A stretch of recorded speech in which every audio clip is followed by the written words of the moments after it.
Windows 10 এ নিকোস converter install করে কিভাবে বিজয় ফন্টে type করা ডকুমেন্ট টেবিল সহ কনভার্ট করবেন তাই দেখাতে যাচ্ছি।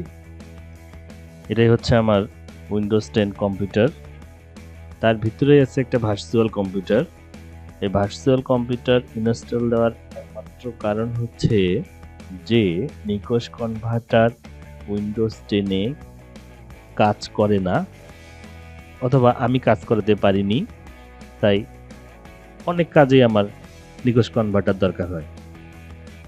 এজন্য আমি করেছি কি, Windows 10 a virtual box install দিয়ে সেখানে আমি নিকোস কনভার্টার 1.1 ইনস্টল করেছি এবং আমি আপনাকে দেখাবো কিভাবে একটি বিজয় ফন্টে সূত্র নিয়ন্ত্রিত টাইপ করা ডকুমেন্ট, যেখানে টেবিল সহ অনেক লেখা আছে, যেমন এই ডকুমেন্টটি, এখানে এই যে এই টেবিলটা সহ একসঙ্গে কনভার্ট হয়ে যাবে। এগুলো হচ্ছে সূত্র নীতি লেখা, এই সূত্র নীতি দেখাচ্ছে। এগুলো এখন আমরা কনভার্ট করে ইউনিকোডে নিব।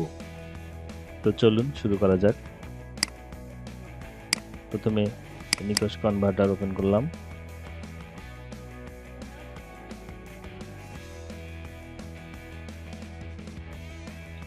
ডকুমেন্টটা দেখাই দেবো। ইনপুট ডকুমেন্ট আছে আমাদের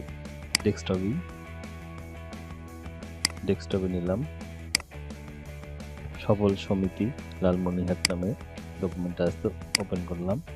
করে এখন ইউনিকোডে ক্লিক দিলেই ফাইলটি ইউনিকোড এর রূপান্তর হয়ে যায়। নাম দিব, একটা নাম দিব